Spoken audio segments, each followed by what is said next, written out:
installing a surge protector. This is the current model that we're using. Let's see what is in the box. You're going to have your surge protector, your installation manual, which basically this right here is probably the most important part because it will tell you where the wires go for 120 as well as for 240. Right underneath it, it's going to show you the diagram of how to install it on a disconnect outside. This one right here would show you how to install it on an electrical panel. We won't be doing that because we don't have a license for electrical work on main panels.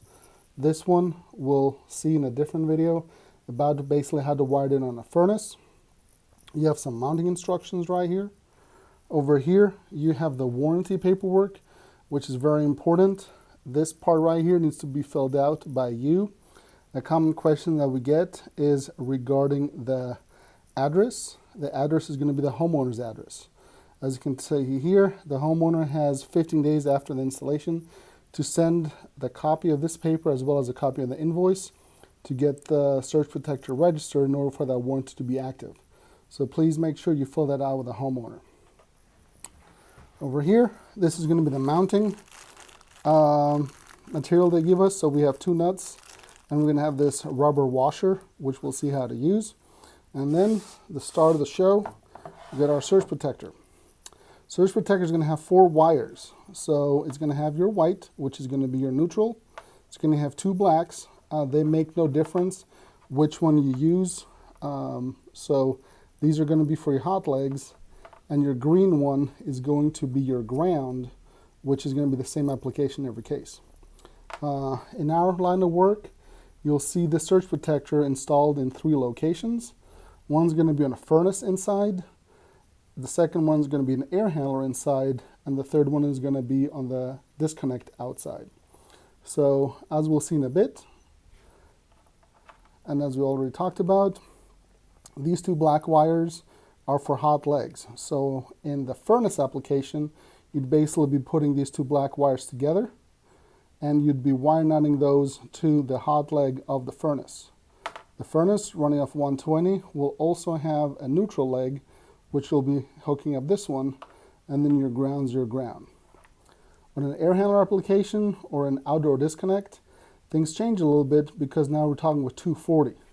In that case, we're going to take these 2, we're going to put one to one hot leg and the other one to the other hot leg. So this is going to go to 120 and this is going to go to the other 120.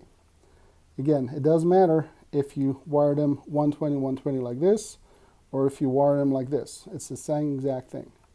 The difference now on an air handler, which runs off 240, or a disconnect that runs off 240, there's no neutral leg. So this one right here, we're going to cut it back right about there. I'm putting a wire nut on it. So this is not, the white wire is not being used on an air handler or a disconnect application. Again, when you have 240, there's no neutral, this one gets capped off. Ground in all 3 applications, so furnace, air handler, and outdoor disconnect will always go to ground. Before we install the surge protector outside, we always want to come inside to identify the breaker that is for that outdoor unit and turn that off. Now that we've turned off the power inside, we can come outside, turn this breaker off, and what we'll do is we'll check voltage on the top across just to make sure that we can make the installation nice and safe. For the surge protection installation, you always want to have a little planning because as you can tell there, for example, this one, there's not enough space on the bottom, so we put it on the side. You have those knockouts all around the box where you can base lock them out and then install your surge protector. Surge protector comes with 2 nuts, so one's going to be on the inside, the other one's going to be on the outside, and that little green, it's kind of a rubbery substance that you can basically use as a washer. So at this point, when you've tied it up, this is nice and tight. This ain't going anywhere. So again, you don't want to really do any flimsy work, so you're going to make it look nice and tight.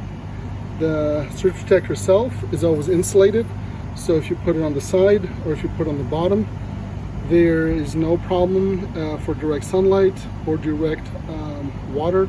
Obviously, this is going to be installed most of the time at an eave, so it is out of the elements, but again, it is water safe, so if it gets wet, there's no problem. An indication that the surge protector is on or unwired correctly are going to be these 3 LEDs that are currently nice and green. Come over here, we're going to see the wires that we talked about before. So we're going to have your 2 blacks coming out of the surge protector. You're going to be going, one's going to be going to the one hot leg, the other one's going to go into the other hot leg. You have your neutral, which is your white wire right there, is nicely capped off, so it's not being used. And then your ground is going directly to ground. This is how your finished product is going to look. The disconnect is siliconed with no gaps to the wall itself.